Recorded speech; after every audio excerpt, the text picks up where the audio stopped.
ጩኸት፣ የምንም የሩጫ የእርምጃም ኮቴ የለም። የአንዲት ሴትን የመጨረሻ ደቂቃዎች ለመመስከር የሚጠባበቁት የፍሎሮሰንት ደብዛዛ መብራቶች ብቻ። የሞት ፍርድ የተፈረደባት እስረኛ ኤሊያና ሬስ እጆቿ በካቴና ታስረው ተጓዘች። ፊቷ በእርጋታ የተሞላ ነው። ለመኖር ጥቂት ሰዓታት ብቻ የቀረው ሰው እርጋታ እንዳለው ሰው አይደለም። በጣም የተረጋጋች ነች። ጠባቂዎቹ በምርመራ ወቅትም ሆነ የፍርድ ውሳኔ ሲተላለፍ አልፎ ተርፎም ዛሬ በምትረሸንበት ቀን አንድም ጊዜ አለማልቀሷ አስገርሟቸው በሹክሹክታ ስለሷ ይነጋገራሉ። ነገር ግን በካህኑ የጸሎት ክፍል በር ላይ ቆማ ማንም ያልጠበቀውን 7 ቃላት ስትናገር ሁሉም ነገር ተቀየረ። ድንግል ማርያምን ማየት ፈልጋለሁ አለች። ጠባቂዎቹ ደነገጡ። የእስር ቤቱ ኃላፊ በንቀት ሳቀባት። ካህኑ እንኳን ምን እንደሚናገር ግራ ገባው። የሞት ፍርደኞች በመጨረሻ ጊዜያቸው የመጨረሻ ምግብ፣ የመጨረሻ የስልክ ጥሪ ወይንም የመጨረሻ ጸሎት ይጠይቃሉ። ነገር ግን ተአምር የጠየቀ አንድም ሰው የለም እስከ ዛሬ። ሆኖም ኤሊያና አይኖቿ የተስፋ መቁረጥ ስሜት አይታይባቸውም። ልክ የቀረውን ዓለም የማያውቀውን ምስጢር አስቀድማ እንደምታውቅ ሁሉ አይኖቿ በትኩረትና በቁርጠኝነት የተሞሉ ናቸው። ለጥቂት ደቂቃዎች የሰላም ጊዜ የፈለገች መስሏቸው ወደ ጨለማው ቤተ ጸሎት እንድትገባ ፈቀዱላት። ነገር ግን በዚያ ክፍል ውስጥ የተከሰተው ነገር ጨካኝ ጠባቂዎችን ተንበርክከው እንዲጸልዩ፣ የእስር ቤቱ ኃላፊ እርዳታ ፍለጋ እንዲሮጥና መላው እስር ቤት የሚያምኑበትን ነገር እንዲጠራጠሩ ሙሉ በሙሉ አድርጓቸዋል። አንዳንዶች መብራቶች ብልጭ ድርግም ሲሉ አይተናል ይላሉ። ሌሎች ደግሞ ኤሊያና ብቻዋን በነበረችበት ክፍል ውስጥ የሌላ ሰው እግር ኮቴ ሰምተናል ይላሉ። እስከ መጨረሻው ድረስ አብራችሁን ቆዩ። ምክንያቱም ኤሊያና ከመረሸኗ በፊት በዚያ ጸሎት ቤት ውስጥ የተከሰተው ነገር እያንዳንዱን ጠባቂ፣ እያንዳንዱን እስረኛ ያስደነገጠና እስር ቤቱን ለዘላለም የቀየረ ነው። እናንተ ብቻ ቪዲዮውን ላይክ፣ ቻናሉን ሰብስክራይብ በማድረግ እስከ መጨረሻው ድረስ አብራችሁን ተከታተሉ።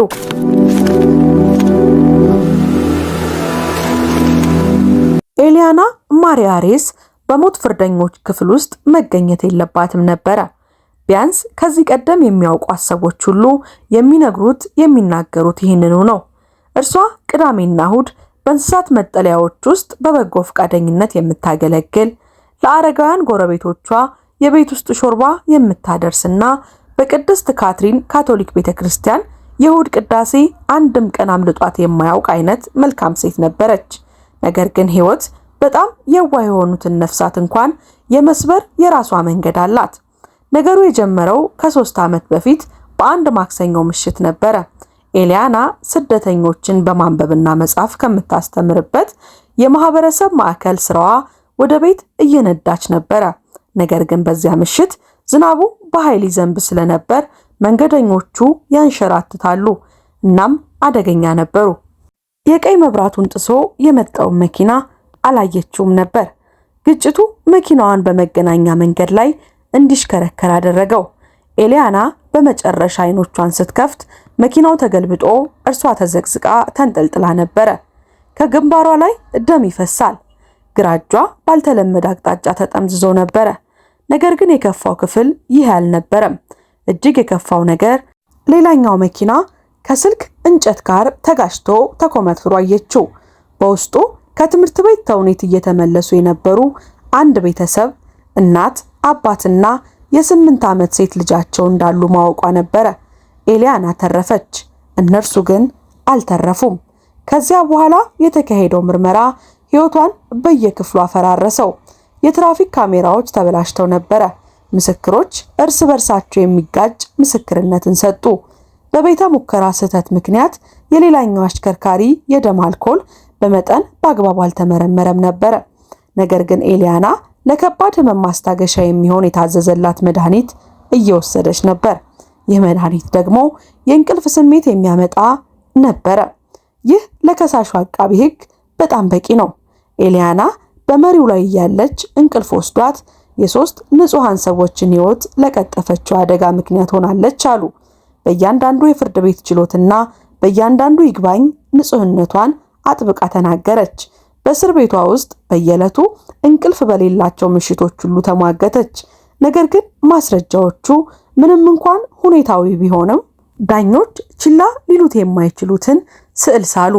በ3 የትራፊክ ግድያ ወንጀሎች ጥፋተኛ ተባለች።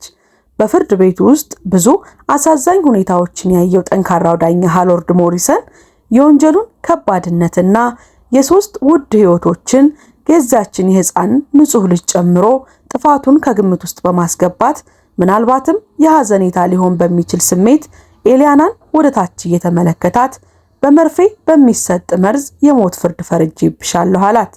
የኤሊያና እናት በዚህ ጊዜ በችሎቱ ውስጥ ተዝለፍልፈው ወደቁ። እህቷ ጮኸች። ነገር ግን ኤሊያና ራሷ ሙሉ በሙሉ ጸጥ ብላ ቆመች። እጆቿን በፊቷ ላይ አጣጥፋ ከንፈሮቿ በዝምታ ጸሎት ውስጥ የሚንቀሳቀሱ ይመስል ነበረ። ያ የነበረው ከ2 ዓመት በፊት ነበረ። 2 ዓመታት ያለምንም ውጤት ያለፉ ይግባኞች፣ ቀስ በቀስ ስልክ መመለስ ያቆሙ ጠበቆች የነበሩባቸው 2 ዓመታት። ሌሎች እስረኞች ጎብኚዎችን ሲቀበሉ፣ ኤሊያና ግን በእስር ቤቷ ውስጥ ብቻዋን ተቀምጣ የ12 ዓመት ልጅ እያለች አያቷ የሰጠቻትን ያረጀ መጽሐፍ ቅዱስ እያነበበች 2 ዓመታት አለፉ። በሞት ፍርደኞች ክፍል ውስጥ ያሉ ሌሎች ሴቶች ስለ ኤሊያና በሹክሹክታ ያወሩ ነበረ። ከነሱ የተለየች ነበረች። ጠባቂዎች ላይ አታማረርም ወይም ከሌሎች እስረኞች ጋር ጸብ አታስነሳም። ኖቿን በቀለም በማቀድ ወይም በራስ መራራት ስሜት ውስጥ መጥፎ ነገር በማድረግ አታሳልፍም። ይልቁንም ኤሊያና ጊዜዋን የምታሳልፈው በጸጥታ በማሰላሰልና በጸሎት ነበረ። ለተጎጂ ቤተሰቦች ደብዳቤዎችን ትጽፍ ነበረ። እነዚህ ደብዳቤዎች መቼም ምላሽ ባያገኙም ከመላክ ግን አላቋረጠችም ነበረ። በየማለዳውና በየምሽቱ መቁጠሪያ ይዛ ትጸልያለች። ሌሎች እስረኞች ለቤተሰቦቻቸው ደብዳቤ እንዲጽፉ ትረዳለች። ማንበብ መጻፍ የማይችሉትንም ታስተምር ነበረ። ጠባቂዎቹ እንኳን በእሷ ላይ ያልተለመደ ነገር ማስተዋል ጀመሩ። በእስር ቤት ስርዓት ውስጥ የ20 ዓመታት ልምድ ያላቸው ኦፊሰር ማርቲኔዝ በኋላ ላይ እንደተናገሩት እንደ ኤሊያና ያለ እስረኛ ገጥሟቸው አያውቅም። በየማለዳው ቁርስ ሲወሰድላት ታመሰግን ነበረ። ስለ ልጆቿ ስማቸውን እየጠራች ትጠይቃለች። መቼም አታማረርም። ልዩ የሆነ አያያዝንም አትጠይቅም ወይም ችግር አትፈርጥም። ማርቲኔዝ በኋላ ላይ ለጋዜጠኞች እንደተናገሩት ልክ እርሷ የማናቀውን ሚስጥር አስቀድማ እንደምታውቅ ሁሉ ለሆነ ነገር እየተዘጋጀች ያለ ይመስል ነበረ። ኤሊያና የምትረሸንበት ቀን ሲቃረብ የእስር ቤቱ ሰራተኞች የአእምሮ ስብራት ይገጥማታል ብለው ጠብቀው ነበረ። ከዚህ ቀደም ስፍር ቁጥር የሌላቸው እስረኞች ይህንን ባህሪ አሳይተዋል።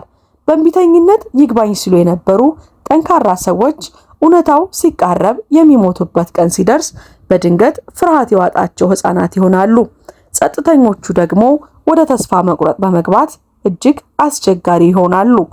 ነገር ግን ኤሊያና አሁንም በተረጋጋ መንፈስ ቆየች። መጾም እንደምትፈልግ በመግለጽ የመጨረሻ ምግቧን አልበላም አልቀበልም አለች። በደብዳቤ አማካኝነት አስቀድማም መልካም ስንብት ማድረጓን በመግለጽ ለቤተሰቦቿም ስልክ የመደወል እድሏን አልተጠቀመችም። የለመደውን የእስር ቤቱ ካህን የማግኘት እድል እንኳን ውድቅ አደረገች። ይህ በዚያ ተቋም ውስጥ ባለፉት 15 ዓመታት ውስጥ በመቶዎች የሚቆጠሩ የሞት ፍርደኞችን ያማከሩት አባት ፋዘር ማርቲኔዝ ግራ አጋባቸው። ለጠባቂዎቹ ሲያስረዱ ብዙ ጊዜ በጣም ጨካኝ የሆኑ ወንጀለኞች እንኳን በመጨረሻ ሰዓታቸው ውስጥ የተወሰነ መንፈሳዊ መጽናናትን ይፈልጋሉ። ኤሊያና ግን ዝም ብላ ፈገግ አለችና አስቀድማ እንደተዘጋጀች ተናገረች። የምትረሸንበት ቀን ከመድረሱ በፊት ባለው ምሽት ኤሊያና ያልተለመደ ጥያቄ ያቀረበች። ድንግል ማርያምን ማየት ፈልጋለሁ አለች። በተለይ በእስር ቤቱ ጸሎት ቤት ውስጥ የተሰቀለውን የጓዳሉፔ እመቤታችንን ምስል ጠየቀች። ጥያቄው ምንም ጉዳት የሌለው ይመስላል። ጠባቂዎቹ ከካህኑ ቢሮ ትንሽ የክፍሉ ምስል አመጡላት። ትንሽዬ የእመቤታችንን ምስል።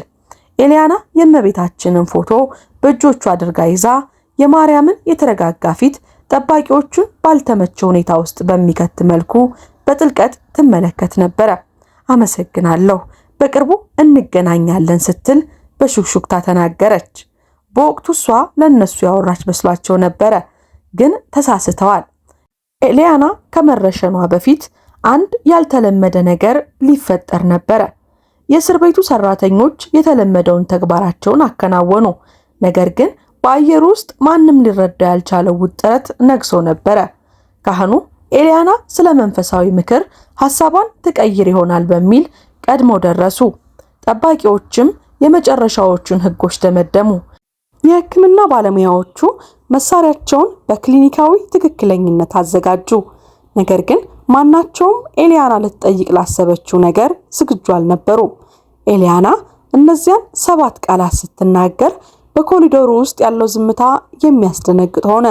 ጠባቂዎቹ ለእንዲህ አይነቱ ከዚህ ቀደም ታይቶም ተሰምቶ ለማያውቅ ጥያቄ እንዴት ምላሽ መስጠት እንዳለባቸው ግራ በመጋባት እርስ በርሳቸው ተያዩ።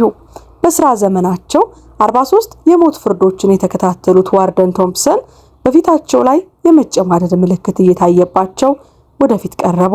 እመቤቴ፣ ከፈለጉ አባት ማንኬንዝን አንድ ጊዜ እንዲጎበኙ ልናዘጋጅ እንችላለን፣ ወይም ሃይማኖታዊ ቁሶችን ልንሰጠው እንችላለን።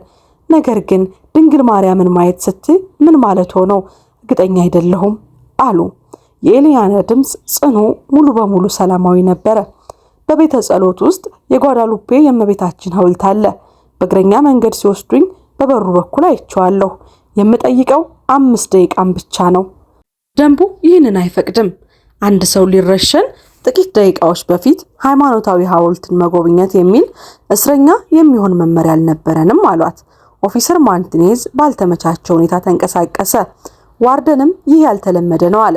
ቶምፕሰን በለውሳስ የዛሬው ነገር ሁሉ ያልተለመደ ይመስላል አሉ። እንደገና ኤሊያናን ተመለከቷት።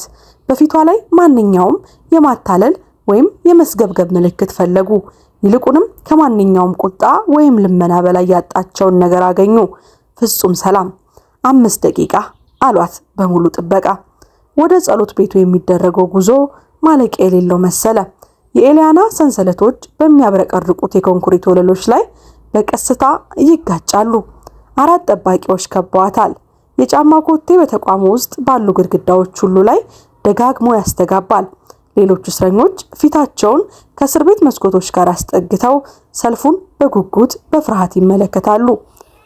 ሁሉም ሰው ዛሬ ምን እንደሆነ ያውቃሉ። ኤሊያና የምትረሸንበት ቀን። ከዚህ ያልተለመደ መንገድ በኋላ ኤሊያና ወዴት እንደምትሄድ ሁሉም ያውቃሉ። የጸሎት ቤቱ በር ተከፈተ። የእንጨት ወንበሮች በጥሩ ሁኔታ የተደረደሩበት ቀለል ያለ የጸሎት ቤት። ከቀላል መሰዊያ ጀርባ ኤሊያና ለማየት የጠበቀችው ሐውልት ቆሞ ነበረ። የጓዳሉፔ እመቤታችን ከሩቅ በሚያበራው ሐውልቷ ተቀበለቻት። እጆቿ የደስታ አቀባበል የተዘረጋ እናም የባርኮት አምልኮት ምልክት አሳይተው ተዘርግተው ነበረ። ሐውልቱ ከ20 ዓመት በፊት ልጃቸውን ከመኪና አደጋ ከተረፈ በኋላ በአንድ ጠባቂ ቤተሰብ የተለገሰ ነበረ። ኤሊያና ወደፊት ተጓዘች። በቀስታ ሰንሰለቶቿን ትናንሽ እርምጃዎች ብቻ ይፈቅዱላታል። የፊተኛው ወንበር ላይ ስትደርስ ቆማ ወደ ሐውልቱ ቀና ብላ ተመለከተች። እመቤቴ 5 ደቂቃው አሁን ይጀምራል ሲሉ ኦፊሰር ማርቲኔዝ ሰዓታቸውን እያዩ ተናገሩ። ነገር ግን ኤሊያና የሰማቸው አይመስልም። ከፊት ለፊቷ ባለው ምስል ላይ ሙሉ በሙሉ ትኩረቷን አድርጋ ነበር። ልክ ሌላ ማንም ሊመሰክረው የማይችለው ውይይት እያደረገች ይመስላል። ጠባቂዎቹ በክፍሉ ዙሪያ ቦታቸውን ያዙ። ሙያዊ ንቀታቸውን በመጠበቅ በዚያች ፍርደኛ ሴት የመጨረሻ አምልኮ ደቂቃ ላይ ላለመስማት ጥረት አደረጉ። በመቀጠል የተከሰተው ነገር ግን ለዓመታት ክርክር ያስነሳ ጉዳይ ሆኖ ቀጠለ። በበሩ አቅራቢያ የነበረው ኦፊሰር ሮድሪጌዝ የሙቀት መጠኑ በድንገት እንደቀነሰ፣ ቀስ በቀስ ሳይሆን ወዲያውኑ ልክ ወደ በረዶ ቤት እንደመግባት አይነት ስሜት እንደተሰማው ማለ። ኦፊሰር ማርቲኔዝም ከሌላ ነገር ጋር ይህንን አስተዋለ። ከላይ ያሉት ፍሎሮሰንት መብራቶች ብልጭ ድርግም ብልጭ ድርግም ማለት ጀመሩ። ልክ እንደ ልብ ተርታ የሚመስል ያልተረጋጋ ምት ፈጠሩ። ነገር ግን ኤሊያና ሙሉ ለሙሉ ጸጥ ብላ ቀረች። አይኖቿ በሐውልቱ ላይ ተተክለዋል። ከዚያም ጠባቂዎቹ ቃላቶቿን ለመስማት እስኪቸገሩ ድረስ በጣም በቀስታ መናገር ጀመረች። አብረኸኝ እንደነበር ካውቃለሁ። በምርመራ ወቅት፣ በይግባኝ ወቅት፣ በዚያ በእስር ቤት ውስጥ በነበሩ ምሽቶች ሁሉ መቼም ብቻዬን አልተውከኝም አይደል? ብልጭ ድርግም የሚለው መብራት ለጥቂት ጊዜ ተረጋጋ። ልክ ለድምጿ ምላሽ የሚሰጥ ይመስል ነበረ። ኤሊያና ንግግሯን ቀጠለች። ድምጿ እየጠነከረ መጣ። ከዚያ ሰዎች የገደልኳቸው ይመስልሃል? እነዚያን ሰዎች የገደልኳቸው ይመስልሃል? ነፍሰ ገዳይ ይመስላችኋለሁ። ነገር ግን አንተ እውነቱን ታውቃለህ፣ ሁል ጊዜም ታውቃለህ። ኦፊሰር ማርቲኔዝ ሊያብራራው የማይችለው ነገር ተሰማው። ከጥቂት ደቂቃዎች በፊት በክፍሉ ውስጥ ያልነበረ መገኘት የሥራ ባልደረቦቹን ጠባቂዎች ተመለከተና ራሱን ግራ መጋባት በፊታቸው ላይ አየ። ኤሊያና ከእንግዲህ አልፈራም አለች። እናም ወደ ቤተ ጸሎቱ ከገባች በኋላ ለመጀመሪያ ጊዜ ፈገግ አለች። ምክንያቱም በዚያ ምሽት ምን እንደተከሰተ በትክክል ስለምታውቅና ለምን እዚህ እንዳመጣኸኝ ስለምታውቅ። በክፍሉ ውስጥ ያለው የሙቀት መጠን መቀነሱን ቀጠለ። ኦፊሰር ሮድሪጌዝ የማሞቂያ ስርዓቱ ተበላሽቶ እንደሆነ በማሰብ ጃኬቱን በትከሻው ላይ አጠበቀ። ኤሊያና የታሰሩ እጆቿን ሰንሰለቱ በሚፈቅድላት መጠን ከፍ አደረገች። መዳፎቿን ወደ ላይ በማዞር የእጅ መስጠትና የመቀበል ምልክቷን አሳየች። የኔ ታሪክ የሚያበቃው በዚህ መንገድ ከሆነ አለች። ድምጿ አሁን በመላው ቤተ ጸሎት ውስጥ እያስተጋባ፣ ያኔ ሙሉ በሙሉ ባንተ ተማመናለሁ። ነገር ግን ሌላ መንገድ ካለ፣ እንድገነዘበው የምትፈልገው ነገር ካለ እባክህን አሳየኝ ብላ ጮኸች። በዚያን ጊዜ የማይቻለው ነገር ተከሰተ። ሐውልቱ ማብራት ጀመረ። በሰው ሰራሽ ብርሃን ወይም በተንጸባረቀ ብርሃን ሳይሆን ከተቀባው ከሐውልቱ ከውስጡ የሚወጣ በሚመስል ነገር እያንዳንዱ ሰከንድ እያበራ ለስላሳ የሆነ በወርቃማ ብርሃን ተሞላ። ኦፊሰር ማርቲኔዝ በጭንቀት ወይም በእንቅልፍ ማጣት ምክንያት የሆነ አይነት ቅዠት ካጋጠመው እንደሆነ በማሰብ አይኖቹን አሻሸ። ነገር ግን እንደገና ሲመለከት ወርቃማው ብርሃን አሁንም እዚያ ነበረ፣ እናም እየተስፋፋ ነበረ። ኦፊሰር ሮድሪጌዝ አንድ እርምጃ ወደ ኋላ ፈገፈገ። እጁ በደመነፍስ ወደ ራዲዮ ተንቀሳቀሰ። ነገር ግን መናገር አልቻለም፣ መንቀሳቀስም አልቻለም። በድንጋጤ ዝምታ ከመመልከት ውጪ ምንም ማድረግ አልቻለም። ሶስተኛው ጠባቂ ኦፊሰር ያለምንም ጥያቄ በአንድ እግሩ ተንበረከከ። በኋላ ሲናገር የሆነ ነገር ወደታች የሚስበው ይመስል ነበረ። በኃይል ሳይሆን ከዚህ ቀደም አጋጥሞት በማያውቀው እጅግ ከፍተኛ የክብር ስሜት። ነገር ግን በጣም ያልተለመደው ነገር ለውጡም በኤሊያና ራሷ ላይ ነበረ። በ2 ዓመት እስራትና ጭንቀት ተለይቶ የነበረው ፊቷ በድንገት በራ። የጭንቀት መስመሮች ጠፉ። የእስር ቤት ሕይወት ድብርት በጤናማ ብርሃን ተተካ። ይህ ብርሃን ከሐውልቱ የሚወጣው ብርሃን የሚያንጸባርቅ ይመስል ነበረ።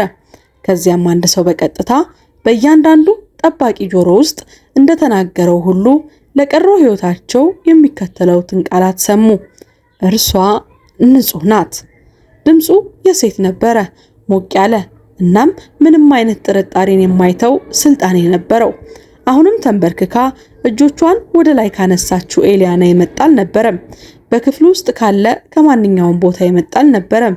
ኦፊሰር ማርቲኔዝ በኋላ ላይ ለመርማሪዎች እንደተናገረው እነዚያ ሁለት ቃላት በፍትህ አደባባይ ከሰማቸው ማናቸውም ውሳኔዎች የበለጠ እርግጠኝነት ነበራቸው። እሱ አስተያየት ወይም የተስፋ መቁረጥ ልመና አልነበረም። በመለኮታዊ ስልጣን የተነገረ እውነት ነው። የኤሊያና አይኖች በእንባ ተሞሉ። ነገር ግን የሐዘን ወይም የፍርሃት እንባ አልነበረም። የእፎይታ እንባዎች ነበሩ። ከ2 ረጃጅም ዓመታት በኋላ በመጨረሻም የከበደው ሸክም የተነሳበት ማረጋገጫ። አመሰግናለሁ ስትል ለእመቤታችን ሐውልት በሹክሹክታ ተናገረች። በዚህ ውሸት እንዳልሞት ስላደረግሽኝ አመሰግናለሁ። ወርቃማው ብርሃን በቀስታ መድመቅ ጀመረ። በጸሎት ቤቱ ግድግዳዎች ላይ ማናቸውም ሊያዩት በማይችሉት ቋንቋ፣ ሊያነቡት በማይረዱት ቋንቋ የተጻፉ የሚመስሉ ጥላዎችን ፈጠረ። ነገር ግን ሁሉም በሆነ መንገድ ተረዱት። እናም በዚያ ቅጽበት በክፍሉ ውስጥ የነበረው እያንዳንዱ ሰው ሁሉ ነገር የሚቀይር ነገር እየመሰከሩ እንደሆነ በፍጹም እርግጠኝነት አወቁ። ነገር ግን ተአምሩ ገና መጀመሩ ነው። ወርቃማው ብርሃን 3 ጊዜ የተለያዩ ከለሮችን አሳየ። እያንዳንዱ ከለር ከቀደመው የበለጠ ጠንካራ ነበረ። ኦፊሰር ማርቲኔዝ እጅግ በጣም ከፍተኛ የሆነ ሰላም ስሜት ሲያጥለቀልቀው ጉልበቶቹ ሲዝሉ ተሰማው። በአያቱ ታሪኮች ውስጥ ተአምራትን ሰምቷል። ነገር ግን አንዱንም አይቶ ለመመስከር በፍጹም እድሉን አግኝቶ አያውቅም። እናም መመስከር እጅግ የተለየ ነገር ነው። ኤሊያና ሙሉ በሙሉ ጸጥ ብላ ቀረች። ፊቷ ወደ ሐውልቱ ቀና ብሎ ነበረ። በጉንጮቿ ላይ የነበሩት እንባዎች ከተፈጥሮ በላይ የሆነውን ሕይወት ማረኩ። በመላው ቤተ ጸሎት ግድግዳዎች ላይ የቀስተ ደመና ነጸብራቅ የሚበትኑ ትናንሽ መብራቶች ተፈጠሩ። ከዚያም ሐውልቱ መንቀሳቀስ ጀመረ። በከፍተኛ ሁኔታ ሳይሆን ፕላስተሩን በሚሰብር ትላልቅ እንቅስቃሴ ሳይሆን ይልቁንም የጓዳሉፔ እመቤታችን የተቀበሉት አይኖች በቀስታ ወደ ታች ተመለከቱ። ኤሊያናን እይታ በቀጥታ አገኟት። ለዘላለም በዝምታ የተቀረጹት ድንጋዮች ከንፈሮቿ ለመናገር ዝግጁ የሆነ ይመስል በጥቂቱ ተከፈቱ። ኦፊሰር ሮድሪጌዝ ወደ ኋላ ተሰናክሎ ትከሻው የቤተ ጸሎቱን ግድግዳ በትልቅ ድምፅ መታው። ድምፁ ክፍሉ ውስጥ አስተጋባ። ነገር ግን ሌሎቹ ጠባቂዎች አልተንቀሳቀሱም። እነሱ በድንጋጤ ተገርመዋል። ካወቋቸው የፊዚክስና የምክንያት ሐሳቦች ሁሉ ውጪ የሆነ ነገር ሲመለከቱ ከሐውልቱ ድምፅ መጣ። በጣም ለስላሳ ነበረ፣ ልክ እንደ እናት በሹክሹክታ የሚነገር የተወደድሽ ልጄ። በዚህ ጊዜ ድምፁ ከየት እንደመጣ ያለምንም ስህተት አወቁት። ከራሱ ከሐውልቱ የመጣ ነበረ። ሊታሰብ በማይችል ሕይወት ከሚንቀሳቀሱ ከንፈሮች የኤሊያና አካል መነቃቃት ጀመረ። በፍርሃት ሳይሆን በተትረፈረፈ የስሜት ማዕበል። ስሜን ታውቂዋለሽ ስትል በሹክሹክታ መለሰች። ሁልጊዜም ስምሽን አውቀዋለሁ። በዚያ ምሽት በዝናቡ ውስጥ አብሬሽ ነበርኩ። በትክክል ምን እንደተከሰተም አይቻለሁ። አሁንም ተንበርክኮ የነበረው ኦፊሰር ማርቲኔዝ ወደ ራዲዮ ለመድረስ ተገደደ። ደንቡ ይህንን ወዲያውኑ ሪፖርት እንዲያደርግ ይጠይቅ ነበረ። ነገር ግን እጁን ለማንቀሳቀስ ሲሞክር ከቦታው እንደቀዘቀዘ አገኘው።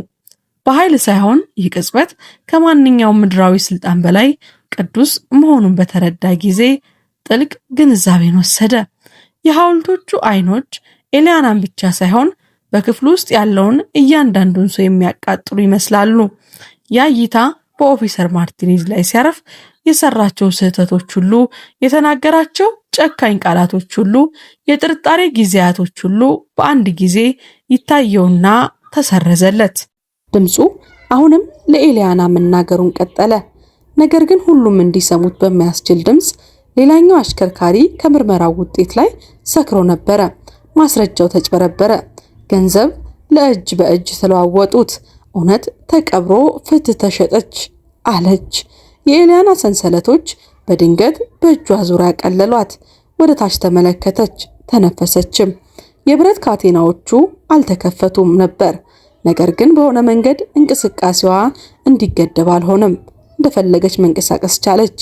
አንቺ መቼም አልተኛሽም አለ ድምፁ በፍጹም ስልጣን።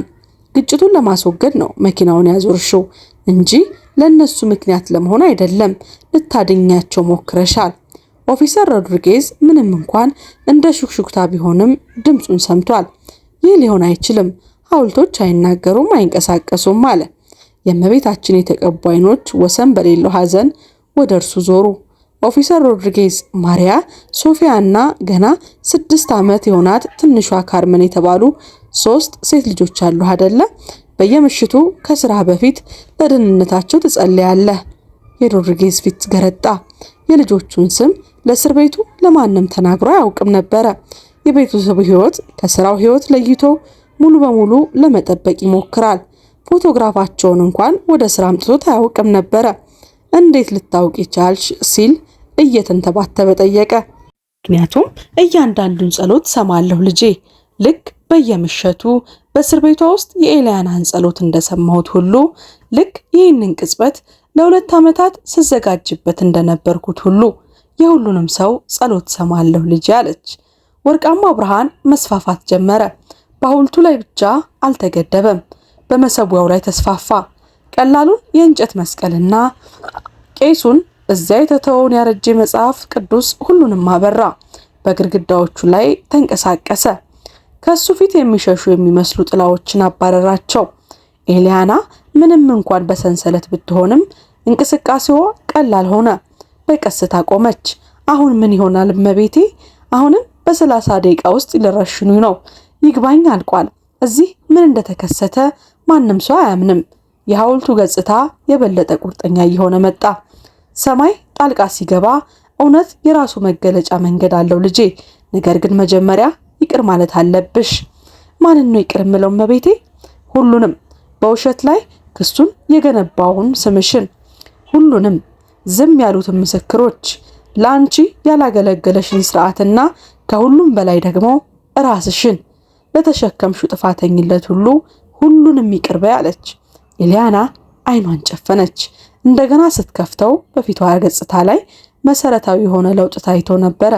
የቅሬታ፣ የተስፋ መቁረጥና የመጨረሻ ምልክቶች ሁሉ ጠፉ።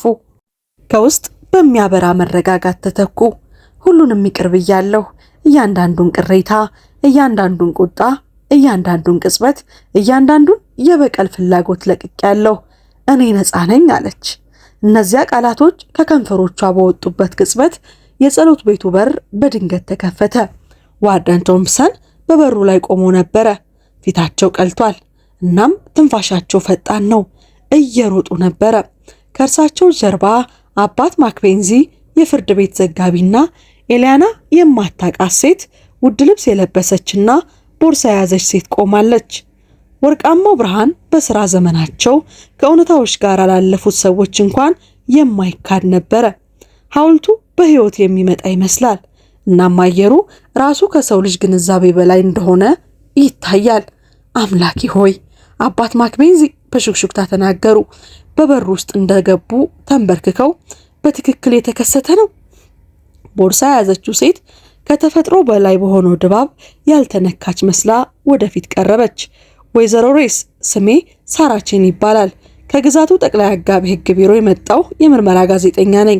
ከ20 ደቂቃ በፊት ጄምስ ሞሪሰን የተባለ ሰው አንቺን ሙሉ በሙሉ ነፃ የሚያደርግ ማስረጃ ይዘው ቀርቧል። ኤሊያና በቀስታ ዞረች። ወርቃማው ብርሃን አሁንም በፊቷ ላይ እያበራ ነው። ሞሪሰን፣ የእሷን ክስ ይዛው የነበረው ዳኛ ሞሪሰን ልጅ። አባትየው ስህተት እየሰራ እንደሆነ በማመን ላለፉት 2 ዓመታት ጉዳይሽን ሲመረምር ቆይቷል። ተደብቀው የነበሩትን እውነተኛ የፎረንሲክ ሪፖርቶች አግኝተናል። ዝም እንዲሉ ገንዘብ የተከፈላቸውን ምስክሮች አግኝተናል። ለዋና ዋና ባለስልጣናት የተሰጡ ገንዘቦችን የሚያሳዩ የፋይናንስ መዝገቦችን አውጥተናል። ኦፊሰር ማርቲኔዝ እግሮቹ ሙሉ በሙሉ እየተደከሙ እንደሆነ ተሰማው። በግድግዳው ላይ ተደገፈ። በአድናቆት ባለማመን ስሜት ተሞልቶ ኤሊያናን ተመለከታት። ታውቅ ነበረ፣ በሹክሹክታ ተናገረ። በሆነ መንገድ ይህ እንደሚሆን ታውቅ ነበረ፣ ነፃ እንደምትወጣ ታውቅ ነበር አለ። አማካሪዋ ሳራቼን በዙሪያ ያለውን የማይቻል ትዕይንት ስትመለከት ሙያዊ እርጋታዋ እየጠፋ ንግግሯን ቀጠለች። ገዢው አስቸኳይ ይረሸኑ ማቆሚያ ትዕዛዝ አስተላልፏል። ነፃ ልትለቀቂ ነው ወይዘሮ ሬስ። ክሶቹ ሁሉ ተነስተዋል። ኤሊያና ወደ ሐውልቱ ዞራ ተመለከተች። የተቀባው ፊቷ ወደ መጀመሪያ የተረጋጋው ገጽታ ተመልሶ ነበረ። ወርቃማው ብርሃን ቀስ በቀስ እየጠፋ ነበረ። ነገር ግን የመገኘት ስሜቱ አሁንም እንዳለ ነው። አመሰግናለሁ ስትል ለጓዳሉፔ እመቤታችን በሹክሹክታ ተናገረች። ለእያንዳንዱ ነገር የሐውልቶቹ ከንፈሮች ኤሊያና ብቻ ልትሰማው የምትችለውትን ቃላት ለመጨረሻ ጊዜ ተናገሩ። እውነተኛ ስራሽን አሁን ይጀምራል ልጄ። አንቺ የተማርሽውን የሚፈልጉ ሌሎች ብዙዎች አሉና። ከተፈጥሮ በላይ የሆነው ብርሃን ሙሉ በሙሉ ሲጠፋ ኤሊያና በደረቷ ላይ የሆነ ለውጥ ተሰማት። የእፎይታ ወይም የማረጋገጫ ስሜት ብቻ ሳይሆን ከራሷ ነፃነት በላይ የሚሄድ የዓላማ ጥሪ። በበሩ ላይ ያሉት ቡድኖች ለመጋፈጥ ዞረች። ሰንሰለቶቿ በመጨረሻ ምን እንደሆኑ በመንፈሷ ላይ ምንም አይነት ስልጣን የሌላቸው ባዶ ብረቶች እንደሆኑ ተሰማት። ዝግጁ ነኝ፣ መሄድ እንችላለን አለች በቀላል መንገድ። ነገር ግን ኤሊያና ከጸሎት ቤቱ ለመውጣት ስትዘጋጅ ኦፊሰር ሮድሪጌዝ በቦታው እንዲቆም ያደረገው ነገር አስተዋለ። ከዚህ ቀደም ምንም ባልነበረበት በሐውልቱ መሰረት ላይ አንዲት ነጭ ጽጌረዳ ተገኘች። አዲስ፣ ፍጹምና የማይቻል መዓዛው መላው ቤተ ጸሎቱን ሞላው። ጣፋጭና ንጹህ፣ ልክ እንደ አዲስ ጅምር ተስፋ። ኤሊያና አንዳንድ ተአምራት ማስረጃዎች እንደሚተውና አንዳንድ ምስጢሮች አይምሮን ከማሳመን ይልቅ ልብን ለመስበር የታሰቡ መሆናቸውን በማወቅ ፈገግ አለች። ጉዞዋ ገና አላበቃም ነበረ፣ ገና መጀመሩ ነው። ኤሊያና በእስር ቤቱ ኮሪደሮች ውስጥ ለመጨረሻ ጊዜ ስትጓዝ ከነፃነቷ በላይ የሆነ ነገር ተሸክማ ነበረ።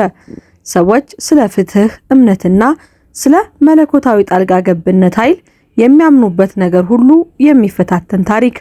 የእሷ ነፃ መውጣት ዜና በተቋሙ እንደ ሰደድ እሳት ተሰራጨ። እስረኞቹ በእስር ቤታቸው ዘንጎች ላይ ተንጠልጥለው በድንጋጤ በዝምታ ይመለከቱ ነበረ። ኤሊያና ከእንግዲህ በሰንሰለት ሳይሆን ከእንግዲህ ፍርደኛ ሳትሆን ስታልፍ አንዳንዶቹ ስሟን እየጠሩ ይመለከቷት ነበረ። ሌሎች ደግሞ የሚመለከቱትን ነገር ለመረዳት እየሞከሩ ዝም ብለው ያያሉ።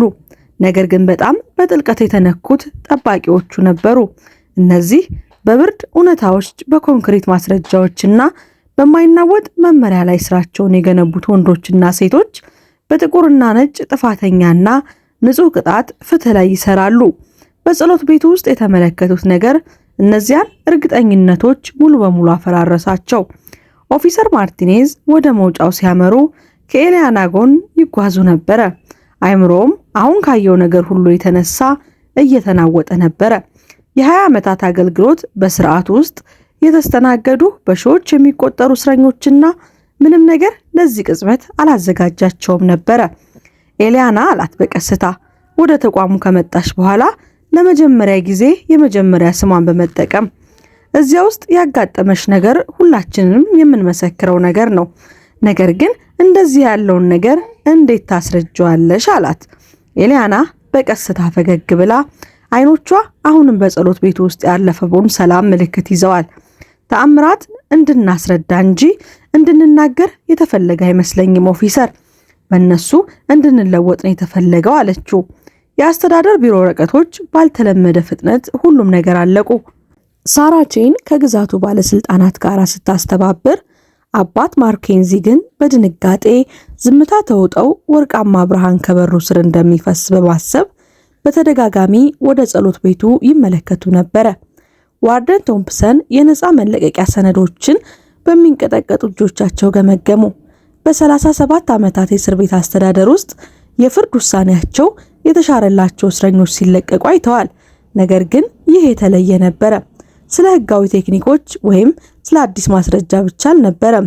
ይህ ዓለም እንዴት እንደሚረዱት የነበራቸውን መሰረት የሚፈታተን ነገር ነበረ። ሚዲያው አስቀድሞ በውጭ በኩል የተሰበሰበ ነው ስትል ሳራ ቼን ለቡድኑ አሳወቀች። ይህ ታሪክ በጣም ትልቅ ሊሆን ነው።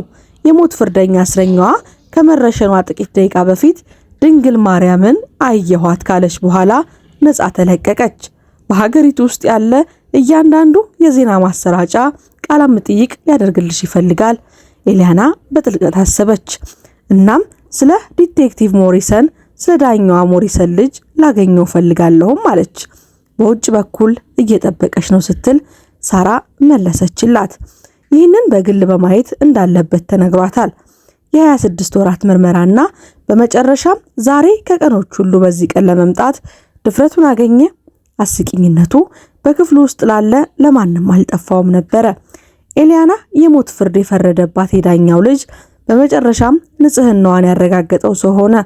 ነገር ግን ኤሊያና በማረጋገጫው ከሚዲያው ምስቅልቅል ተለይቶ የቆመው እድሜው በአርባዎቹ ውስጥ ያለ የሸበተ ጸጉር ያለውና ጥልቅ የቅሬታ ሸክም የሚታይባቸው ደግ አይኖች ያሉት ሰው ነበረ። ዲቴክቲቭ ጄምስ ሞሪሰን። ኤሊያና ስትቀርበው ወደፊት አንድ እርምጃ ቀረበ። ወይዘሮ ሬስ አላት፣ ድምፁ በስሜት ተዘግቶ። አባቴ ስላሳለፈብሽ ነገር፣ መላው ስርዓት ስላሳለፈብሽ ነገር በጣም አዝናለሁ። ቀደም ብዬ መናገር ነበረብኝ። ኤሊያና በእያንዳንዱ መስመር ላይ ህመምና ጥፋተኝነት የሚታይበት ፊቱን አጠናች። ዲቴክቲቭ ሞሪሰን፣ እውነቱን ለመናገር ስራህንና ከቤተሰብ ጋር ያለህን ግንኙነት አደጋ ላይ ጥልሃል። ዝም ማለት ትችል ነበረ። ይልቁንም ከምቾት ይልቅ ፍትህን መርጠሃል። ይህ ትልቅ ድፍረትን ይጠይቃል አለችው። ነገር ግን 2 ዓመት ዘግይቼ ሲል መለሰላት፣ ራሱን እየነቀነቀ። የገዛ አባቴን ለመጋፈጥ በመፍራቴ ምክንያት ባልሰራሽው ወንጀል 2 ዓመታትን በሞት ፍርደኞች ክፍል ውስጥ አሳለፍሽ። ነገር ግን እነዚህን አለች ኤሊያና በቀስታ በትክክለኛው ሰዓት 1 ደቂቃ ሳይቀድም 1 ደቂቃ ሳይዘገይ፣ አንዳንድ ጊዜ እግዚአብሔር ሰዓት ከኛ ግንዛቤ ጋር አይዛመድም፣ ነገር ግን ሁል ጊዜም ፍጹም ነው። ጋዜጠኞቹ በጥያቄዎች ወደፊት ተስፈነጠሩ።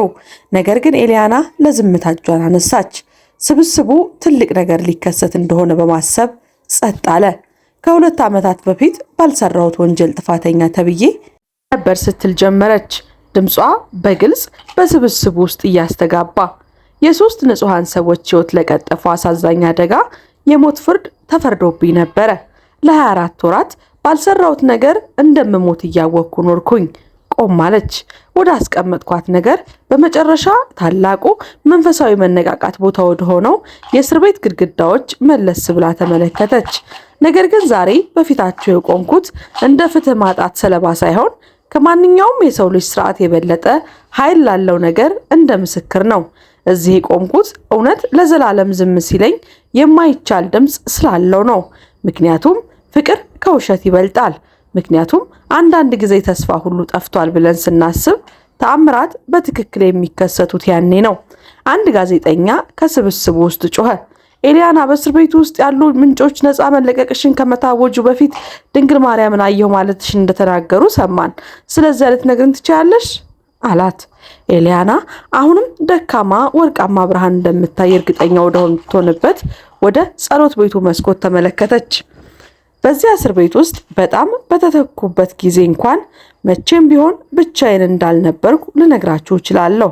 ጸሎቶች ሁል ጊዜ እንደሚሰሙ ልነግራችሁ እችላለሁ፣ ምንም እንኳን መልሶቹ እኛ ባልጠበቅናቸው መንገዶች ቢመጡም። እናም ዛሬ በዚያ ጸሎት ቤት ውስጥ የተከናወነው ነገር ሕይወቴን ብቻ ሳይሆን የመሰከሩትን ሰዎች ሕይወት ሁሉ እየቀየረ ነው። ሌላ ጋዜጠኛ ወደፊት ቀረበ። በእውነት ራእይ ያየሁ እያልሽ ነው? ድንግል ማርያም ተገለጠችልኝ እያልሽ ነው? ኤሊያና በፈተናዋ ሁሉ ያሳየችውን ያንኑ የተረጋጋ ገጽታ ይዛ ፈገግ አለች።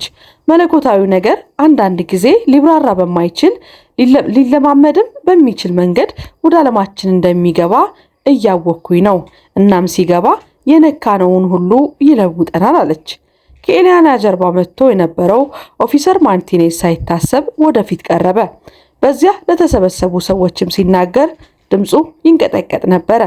ለ20 ዓመታት በእስር ቤት ጥበቃ ውስጥ ሰርቻለሁ። ሊገመቱ የሚችሉ እያንዳንዱን አይነት እስረኛ ይቻለሁ። ጨካኝ ወንጀለኞችን፣ አታላዮችን፣ የገዛ ራሳቸውን ለማዳን የሚዋሹ ሰዎችን። ኤሊያና ሬስ ግን የተለየች ናት። በ2 ዓመታት ውስጥ መቼም አላማረረችም፣ ችግርም አልፈጠረችም፣ ተስፋም አልቆረጠችም።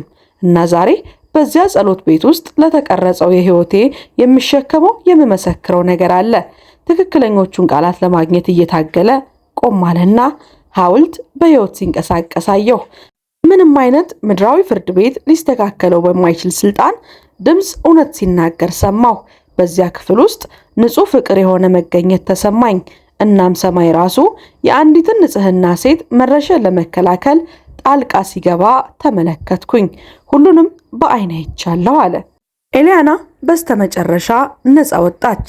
እናም እንደሷ ፍርድ ለተጓደለባቸው እስረኞች የሚያገለግል ፋውንዴሽንን አቋቋመች። እናም በስተመጨረሻ እሷን አስፈርዶባት የነበረ ወንጀለኛ የዳኛዋ ልጅ የሚገባውን ቅጣት ከነዳኛዋ ሁለቱም አገኙ። በእስር ቤቱ የነበሩት ጠባቂዎች በሙሉ ለእስረኞች እጅግ ጥሩና መልካም ለመሆን ለራሳቸው ቃል ገቡ። ውድ የአበናብ ክሮኒክልስ ቤተሰቦቻችን ለዛሬ ያዘጋጀንላችሁ ድንቅ እውነተኛ ታሪክ ይህንን ይመስል ነበረ። ታሪኩን ከወደዳችሁት ላይክ ማድረጋችሁን እንዲሁም ቻናሉን ሰብስክራይብ ማድረጋችሁን ፈጽማችሁ አትዘንጉ። እስከ ፕሮግራማችን ፍጻሜ ድረስ አብራችሁን ስለቆያችሁ ከልብ እያመሰገንን ከወዲሁ ተሰናበትናችሁ።